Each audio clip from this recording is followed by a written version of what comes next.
Oke, saya mulai saja ya. Kalau sebelumnya itu tentang materi tentang suara saya kedengaran nggak?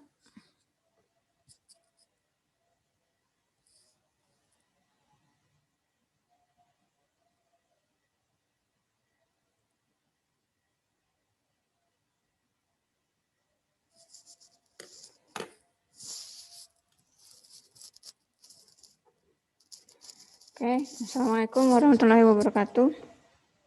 Waalaikumsalam warahmatullahi wabarakatuh. Kalau materi sebelumnya, minggu sebelumnya itu mengenai siklus hidrologi ya. Nah, salah satu dari siklus hidrologi itu adalah presipitasi ya, atau curah hujan. Nah, maka pertemuan kali ini materi kita mengenai presipitasi hujan ya.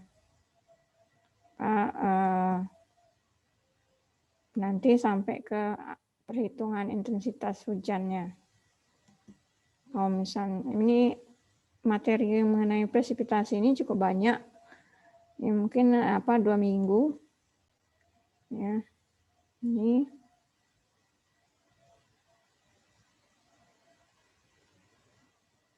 Ini oke, saya mulai.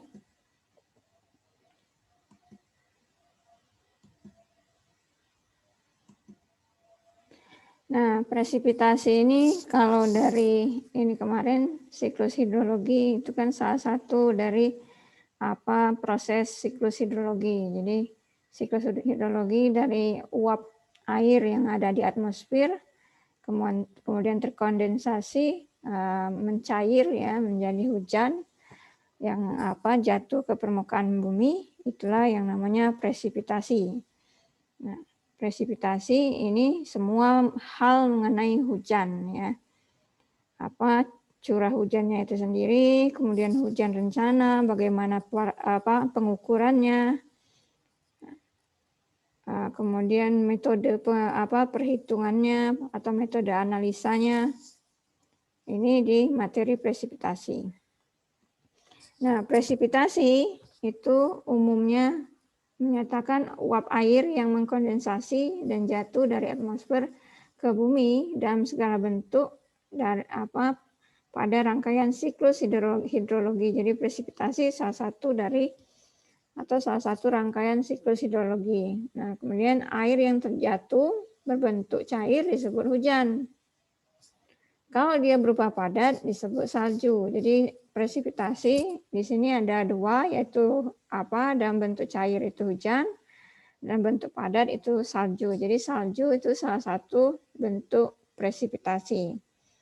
Nah, karena kita tropis, jadi kita membahas masalah hujan saja. Apalagi sekarang ya lagi banyak masalah hujan.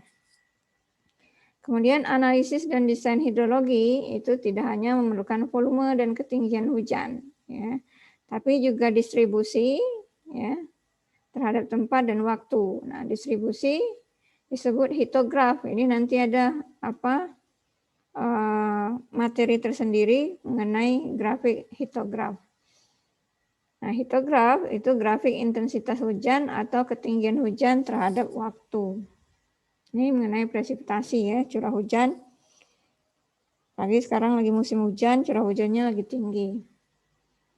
Ini sketsa secara kimia peristiwa kondensasi.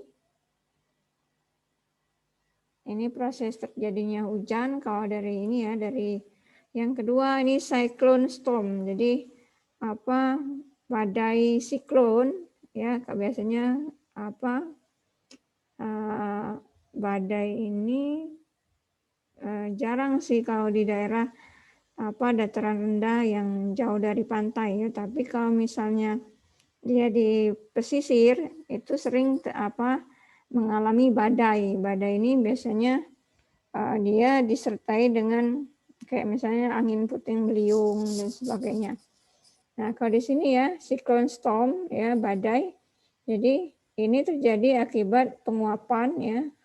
Nah, jadi antara temperatur yang panas dengan dingin ya, itu saling dalam periode yang singkat dia berkelompok gitu. Nah, sehingga menyebabkan kalau dari ini ya, dari secara ilmiahnya, kalau dari orang klimatologinya, itulah yang menyebabkan thunderstorm atau kilat ya atau petir ya. Kemudian biasanya kalau di daerah pesisir itu petir, kemudian badai, kemudian angin puting beliung itu biasanya dalam waktu yang bersamaan. Nah, proses terjadinya hujan ada orographic storm, kemudian convective storm. Tapi kalau di Indonesia jarang sih yang badai banget. Biasanya yang di ASEAN ini yang sering kena badai itu adalah Filipina. Filipina karena dia satu garis dengan Taiwan, Jepang, gitu ya. Nah, karakteristik hujan yang bakal kita analisa itu pertama durasi. Ya, durasi, kemudian intensitas. Nah, durasi itu lama kejadian hujan, menitan, jam-jaman, kemudian harian. Nah, kalau di teknik sipil ya, hujan ya biasanya digunakan untuk pertama untuk drainase ya, baik itu drainase perkotaan ataupun drainase untuk infrastruktur. Yang kedua masalah banjir, prediksi banjir. Nah, ada juga kalau drainase sama banjir ini dia menggunakan data harian. Ya, tapi kalau misalnya untuk perencanaan irigasi, ya, untuk perencanaan irigasi dia menggunakan data bulanan. Nah, ini, jadi kalau hujan itu kalau data harian itu drainase untuk keperluan drainase atau perancangan drainase sama analisa banjir. Ya, Banjir ini baik itu akibat limpasan maupun akibat sungai. Nah, durasi ada menitan, jadi ini kejadian hujan, menitan, jam-jaman, kemudian harian. Nah, diperoleh terutama dari hasil pencatatan alat pengukur hujan yang otomatis. Kalau biasanya yang menitan, jam-jaman, ini dari alat ukur yang otomatis. Nah, dalam perencanaan drainase, durasi hujan sering dikaitkan dengan waktu konsentrasi khusus. Pada drainase perkotaan diperlukan durasi yang relatif pendek, ya, mengingat toleransi terhadap lamanya genangan. Ya. Kemudian intensitas ini ya berapa jumlah hujan per satuan waktu. Ya.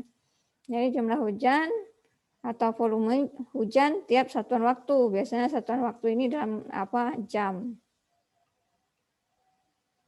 Kemudian misalnya intensitas hujan itu berbeda-beda tergantung dari lama curah hujan dan frekuensi. Frekuensi berarti berapa kali terjadi hujan dalam satu bulan. Nah, intensitas hujan itu diperoleh dengan cara melakukan analisis data hujan baik secara statistik maupun secara empiris. Nah, makanya di sini untuk data hujan kemudian sungai ya, itu dia menggunakan data yang banyak ya. Nah, data yang banyak itu kan itu adalah salah satu bentuk statistik ya, statistik. Nah, kalau misalnya hujan untuk kayak misalnya perencanaan drainase atau minimal 5 tahun. 5 tahun data hujannya minimal 5 tahun ya. 5 tahun ke belakang ya yang digunakan. Kalau banjir ya, banjir itu minimal 10 tahun ke belakang untuk banjir ya. Untuk prediksi banjir itu minimal 10 tahun ke belakang ya. Nah, lebih baik lagi kalau misalnya 20 tahun atau 25 tahun. Jadi nanti bisa dilihat berapa probabilitas kejadian banjir, kejadian hujan ekstrimnya. Nah, hujan ekstrim itu sama dengan hujan maksimum ya.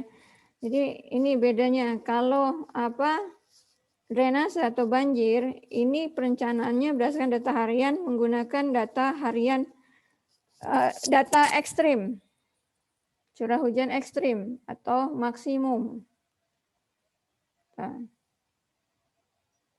dia tidak menggunakan data rata-rata kalau berhubungan dengan drainase sama banjir. Kenapa? Kalau misalnya menggunakan data rata-rata, otomatis nanti berarti ya volume misalnya volume drainase atau volume kolam retensi yang kita rancang itu berarti dia menampung volume rata-rata. Nah, bagaimana kalau volume rata-rata kan berarti dia di bawah maksimum.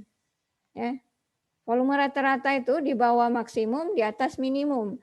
Nah, bagaimana kalau terjadi misalnya suatu saat terjadi hujan paling ekstrim, ya, hujan paling ekstrim, otomatis dia meluap, volumenya tidak tertampung. Nah itu, makanya banyak yang salah kaprah dalam perancangan. Kalau yang drainase, apalagi banjir ya, untuk memprediksi banjir. Misalnya prediksi banjir itu untuk 20 tahun ya, periode ulang 20 tahun atau malah periode ulang 5 tahun yang paling pendek itu harus menggunakan data curah hujan maksimum paling maksimum. Jadi kalau misalnya 1 tahun ya dari data 1 tahun itu yang diambil itu yang paling maksimum. Walaupun cuma 1 hari. Nah, makanya kayak sekarang apalagi ini ya, ini mengenai intensitas hujan ya.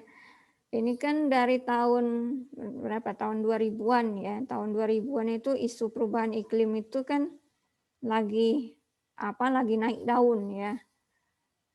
Jadi isu perubahan iklim itu bukan hanya sekedar cairnya es di kutub ya, termasuk dengan kejadian hujan. Nah, saya dulu ya, ini cerita sedikit ya. Sebelum saya ngajar itu saya pekerjaannya sebagai tenaga ahli ya, tenaga ahli di JICA. Jadi JICA ini tugasnya memodelkan banjir ya, prediksi bencana itu untuk yang menyangkut iklim itu 20 tahun ke depan. Nah, kalau dari data 25 tahun ya, jadi kalau misalnya cuma 10 tahun, itu nggak kelihatan maksimumnya. Makanya minimal 10 tahun. Nah, lebih bagus lagi paling panjang. Soalnya kenapa? Kalau dilihat kayak misalnya musim hujan saja sekarang ya. Kalau misalnya yang kalau saya dulu waktu saya SD itu musim hujan 6 bulan, sisanya musim kering. Ya. Musim hujan itu pasti dia di akhir tahun. Dulu dari orang-orang dulu itu ya pasti dibilangnya musim hujan itu di akhir tahun, yang ada bulannya yang ada ujungnya ber itu biasanya dia hujan. Nah, tapi sekarang coba perhatikan ya, hujan sekarang nggak teratur. Kadang 1 tahun itu kering banget, atau 1 tahun itu hujannya banyak. Nah, yang biasanya yang bikinnya selain illegal logging ya, atau pembalakan hutan yang menyebabkan ini dari penelitian, selain illegal logging yang menyebabkan banjir bandang pada sungai, itu juga akibat curah hujan ekstrim. Jadi misalnya gini ya, 1 bulan kalau normalnya ya untuk musim hujan 1 bulan itu biasanya dia hujan misalnya 22 hari. 20 untuk musim hujan ya. Kalau dari catatan dulu itu misalkan musim Desember. Desember itu kan 31 hari. Kalau dia musim hujan itu 20 sampai 22 hari itu dia jumlah hujannya. Jadi selama 22 hari itu dalam 1 bulan dia hujan. Nah, itu kalau normalnya. Tapi kalau yang ekstrimnya begini, berarti kalau misalnya 1 bulan itu misalnya curah hujannya 1000-an gitu ya. 1000 mm. Yang turunnya itu dalam 22 hari. Nah, kalau misalnya iklimnya tidak menentu ya, yang hujan yang 1000 mm yang harusnya turun dalam 22 hari itu turun dalam misalnya 5 hari. Makanya genangannya pasti tinggi. Bayangkan saja yang seharusnya, jadi kalau ini ya, kalau ahli klimatologi bilang hujan itu per tahunnya tidak berkurang. Tidak berkurang hujan itu. Volume hujan itu selama 1 tahun tidak berkurang, tidak bertambah. Ya. Cuma yang berubah itu hari hujannya. Jumlah hari hujannya. Yang tadinya hari hujannya panjang jadi pendek gitu, karena pemanasan. Ya. Nah, karena hari hujannya pendek, otomatis volumenya lebih besar kan. Itulah yang menyebabkan genangannya tinggi, kemudian banjir, terus ada banjir bandang. Seharusnya air yang turun ke permukaan itu masuk ke pori-pori tanah, nanti diikat oleh akar tanaman, tapi karena terjadi illegal logging akhirnya tidak ada yang mengikat air, jadi semuanya jadi limpasan, makanya terjadi banjir bandang. Nah, itu kalau secara ilmiahnya ya. Ini mengenai masalah intensitas hujan. Jadi intensitas hujan itu dia akan tergantung dari waktu, durasi itu cuma zaman. Nah, intensitas tergantung dengan frekuensi. Nah, frekuensi ini maksudnya jumlah hari hujannya ya. Frekuensi itu banyaknya hari hujan.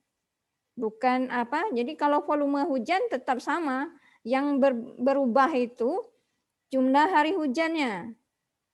Jadi yang tadinya misalnya hujannya harusnya 22 hari, tapi malah dalam 1 bulan itu hanya turun dalam 1 minggu gitu ya. 1 minggu itu dia turun semua dalam 1000 mm itu dia turunkan dalam 1 minggu. Seharusnya 1000 mm itu dia turunkan dalam 22 hari. Nah, bisa dibayangkan gitu. Itu masalah intensitas hujan ya, yang berhubungan dengan intensitas hujan. Kemudian saya lanjutkan ya, lengkung intensitas. Ini masalah berhubungan dengan grafik. Nanti itu digambarkan intensitas hujan terhadap waktu. Nah, intensitas hujan itu ya semakin periode waktunya semakin panjang, maka intensitasnya semakin sedikit. Kenapa seperti itu? Bisa dilihat dengan proses hujan. Hujan itu ya volumenya paling besar itu di 1 jam atau 2 jam pertama. Selebihnya volumenya tinggal sedikit. Biasanya kayak gitu kan. Kemudian waktu konsentrasi. Nah, ini waktu konsentrasi ini dibutuhkan untuk ini ya, untuk perencanaan drainase terutama. Lihat ini waktu yang diperlukan untuk mengalirkan air dari titik yang paling jauh ya pada daerah aliran ke titik kontrol. Titik kontrol ini biasanya adalah saluran drainase. Nah, yang ditentukan di bagian hilir saluran. Nah, jadi kan kalau misalnya ini ada suatu kawasan ya, ini ada saluran. Nah, ini kan perencanaannya airnya yang kanan kiri ini kan harus masuk ke saluran harusnya. Nah, berarti kalau misalnya kan air ini enggak dalam satu saluran masuk secara bersama-sama ke dalam saluran ini, tidak seperti itu perhitungannya. Berarti dari misalnya jarak yang terjauh ya berapa menit air itu bisa nyampe ke saluran. Nah, itu nanti itu diperhitungkan. Ini makanya butuh mengenai waktu konsentrasi, itu inlet time, kemudian conduit time. Inlet itu waktu yang diperlukan air untuk mengalir di atas permukaan tanah. Ini menuju saluran drainase. Conduit time, waktu yang diperlukan oleh air untuk mengalir di sepanjang saluran. Ini saluran sampai ke misalnya saluran primer dulu gitu ya. Baru ke misalnya sungai. Sepanjang saluran sampai titik kontrol yang ditentukan di bagian hilir. Nah, ini TC sama dengan TO plus TD. Waktu konsentrasi itu TC yang dibutuhkan. Nah, kemudian pengukuran. Biasanya kalau pengukuran ini, kalau di Indonesia identiknya ke BMKG, ya, yang melakukan pengukuran. Nah, pengukuran ini kalau sekarang semuanya sudah otomatis ya. Dia sudah pakai radar, kalau nggak radar atau pokoknya saya kurang tahu ya, tapi sekarang sudah otomatis, sudah pencatatan langsung dia tercatat langsung ya di sistem komputer ya. Dia per 15 menit, ada yang per 15 menit itu dicatat curah hujannya. Nah, kalau zaman dulu ya itu ada tukang jaganya setiap stasiun hujan itu. Jadi dia mengukur setiap hari di gelas ukurnya itu berapa volumenya. Nah, ini pengukuran hujan dilakukan selama 24 jam dengan cara berarti hujan itu diketahui hujan total yang terjadi selama 1 hari. Nah, alat ukurnya itu ada alat ukur hujan biasa. Ini seperti ini. Nggak tahu saya kalau di Palembang ini mungkin masih ada ya di stasiun Kenten ya, sama di bandara ya. Ini alat ukur manual. Jadi alat ukur manual. Oh ya, satu lagi di depan Unsri kalau Unsri Bukit di lapangan. Itu ada alat ukur alat ukur hujan manual. Ini Kemudian ada, nah ini yang otomatis. Ini saya ambil ini di balai pertanian ya, yang arah ke pagar alam itu. Nah, ini alat ukur hujan otomatis ya. Nah, datanya diperoleh dari pengukuran dengan menggunakan alat ini ya, pencatatan secara menerus pada kertas pencatat yang dipasang pada alat ukur. Nah, ini langsung bisa tahu intensitas hujannya kalau yang otomatis. Nah, kalau sekarang ya, dengan keterbukaan data ini, data curah hujan itu bisa kita download secara gratis, data curah hujan harian ya. Kalau waktu saya S2 itu masih beli. Sekarang kalau nggak salah mulai tahun 2010-an ya. Di atas 2010 itu sudah sharing data ya. Dari BMKG-nya sudah sharing data. Itu jadi kalau misalnya untuk keperluan pendidikan, penelitian itu bisa digunakan. Dia kita cuma register saja, kemudian kita tuliskan keperluan data itu untuk apa. Ini sketsa alat ukur hujan manual ya, ini yang lama sekali ya. Jadi ada corongnya, kemudian ada kerannya. Nah, ini ya. Kan ini yang airnya ditampung di sini. Masuk ke sini ditampung di kayak tabung. Nah, pagi-pagi esok harinya atau sorenya itu airnya dikeluarkan, ukur di gelas ukur. Nah, ini untuk yang manual. Kemudian yang otomatis. Nah, ini ada kondisi dan sifat data. Ini yang sering permasalahan yang ditemui ketika menganalisis data curah hujan. Kadang misalnya kalau alat ya, itu kan kalau alatnya rusak, berarti ada misalnya alatnya rusak dalam beberapa hari, otomatis ada data yang putus atau ada data yang hilang. Nah, itu nanti bisa diperbaiki dengan syarat ya, ada stasiun hujan pembanding. Jadi kayak ini, misal dalam suatu biasanya satu das itu ada beberapa stasiun hujan. Harusnya satu stasiun hujan itu dia cuma mengcover radius 30 kilo ya. Radius 30 kilo berarti kalau diameternya, kalau misalnya ini satu stasiun hujan, dia radiusnya itu 30 km. Ini idealnya. Nah, idealnya seperti ini. Ya.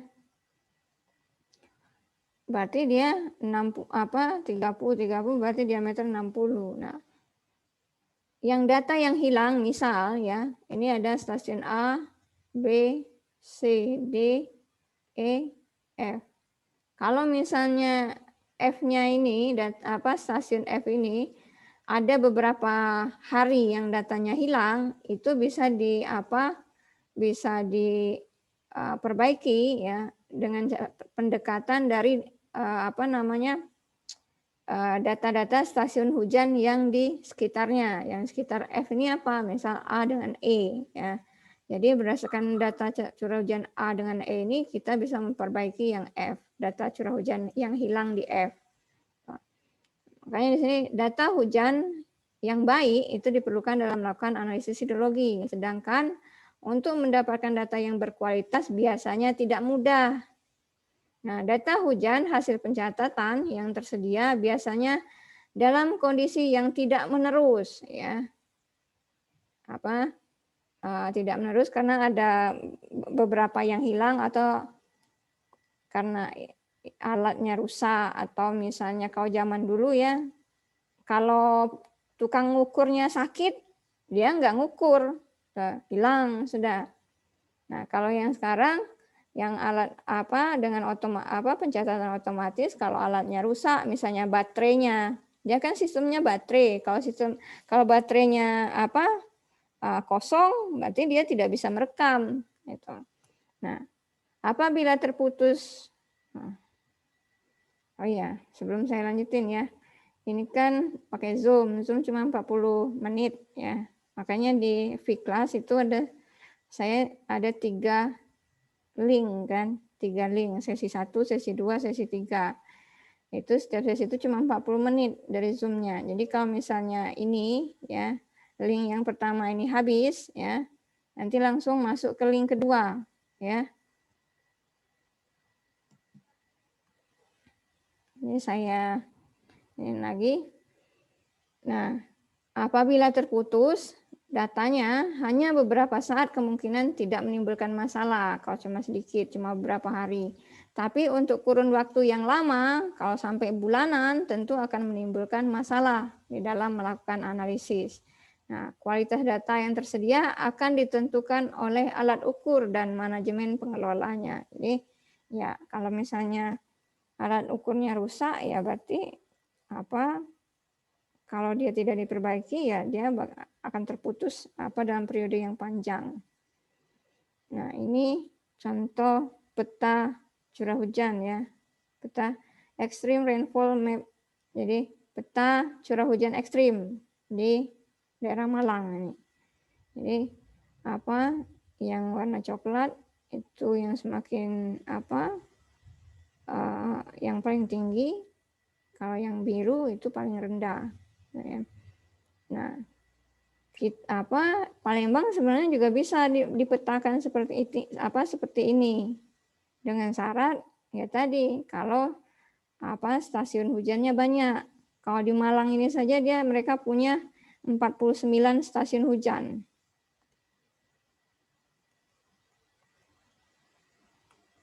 Itu terakhir itu tahun 2010 ya. 2010 itu setahu saya itu 49 stasiun hujan, nggak tahu sekarang. Ini kalau contoh peta curah hujan rata-rata skala global ya. Nah, dari curah hujan itu kita menentukan curah hujan rata-rata. Nah, curah hujan yang digunakan untuk analisis perancangan pemanfaatan air dan pengendalian banjir ada curah hujan rata-rata di seluruh daerah yang ditinjau. Jadi maksudnya rata-rata itu, jadi misal nih ya, tadi kan ada kalau dia di Malang tadi 49 stasiun hujan kan. Berarti ada 49 data hujan ekstrim. Jadi bukan hujan rata-ratanya yang diambil, tapi hujan ekstrim yang diambil kemudian dirata-ratakan terhadap 49 stasiun ini. Tetap curah hujan ekstrim yang diambil kemudian dirata-ratakan kembali. Nah, curah hujan ini makanya disebut di seluruh daerah yang ditinjau, bukan curah hujan pada suatu titik tertentu. Nah, curah hujan ini disebut curah hujan wilayah dan dinyatakan dalam satuan milimeter. Nah, perhitungan curah hujan rata-rata itu bisa dengan aljabar, ya, polygon Thiessen, garis isohyet, kemudian garis potongan antara atau intersection line method, kemudian depth elevation method. Nah, yang manual yang paling yang sering itu dibahas itu yang 3 ini karena lebih mudah untuk dilakukan. Kalau rata-rata aljabar ya dia biasa saja 1/n dikali R1 sampai penjumlahan R1 sampai Rn. Jadi N itu jumlah titik stasiun. Kalau tadi 49 berarti 1/49. Nah, R1, R2 ini berarti R1 itu curah hujan di stasiun 1 yang maksimum. Sampai misalnya R49. Nah, ini metode yang paling sederhana dan dapat memberikan hasil yang memuaskan jika stasiun hujan tersebar secara merata di seluruh area. Maka hasil pengukurannya tidak jauh berbeda dengan nilai rata-rata. Jadi boleh menggunakan rata-rata aljabar dengan syarat ya curah hujan stasiun hujannya itu tersebar ya. Jadi yang radius idealnya itu terpenuhi yang 30 km tadi. Yang kedua, poligon Thyssen. Nih, poligon Thyssen jika titik stasiun hujan di wilayah tidak merata. Nah, ini tinggal 5 menit lagi ya. Tidak merata, maka curah hujan rata-rata dilakukan dengan perhitungan memperhitungkan daerah pengaruh. Itu nanti membentuk poligon tiap titik stasiun. Jadi ini dipengaruhi oleh luas wilayah A1 kali R1, A2 kali R2 dan seterusnya dibagi A total ya. Contohnya kayak gini nah. Jadi ya kalau ini kan dia ada 8 stasiun ya. Nah, wilayahnya itu dibentuk berdasarkan ini. Nah, caranya gimana? Pertama ya, stasiun-stasiun hujan ini saling dihubungkan. Kemudian garis penghubung ini dicari titik tengahnya. Kemudian dibikin garis tegak lurus terhadap yang garis penghubung. Contohnya seperti ini ya. Biar lebih ini. Itu tadi 8. Nah, tadi kan ada bentuknya seperti ini misal. Ada 8. 2, 3.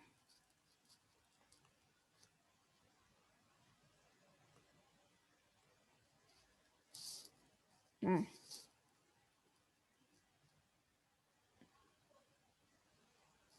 Ini 1. Kemudian 2, 3, 4,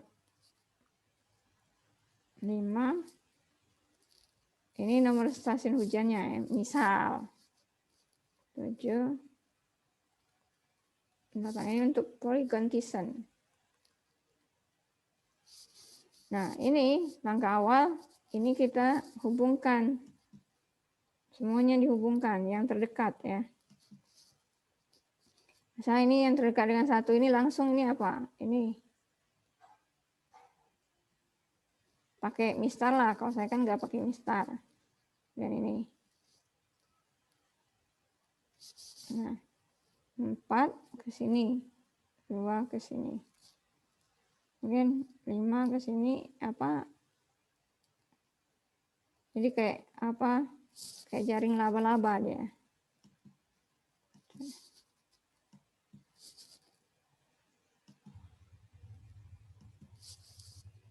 Nih.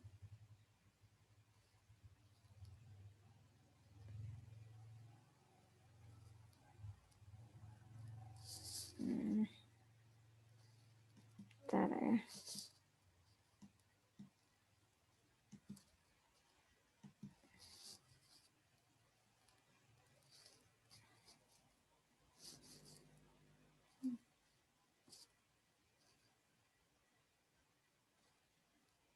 Enggak, ini.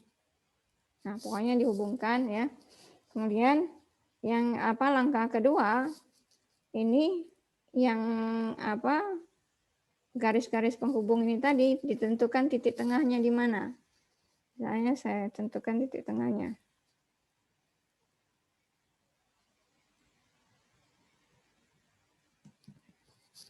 Nah, titik tengahnya di mana? Kalau ini misalnya di sini. Ini di sini.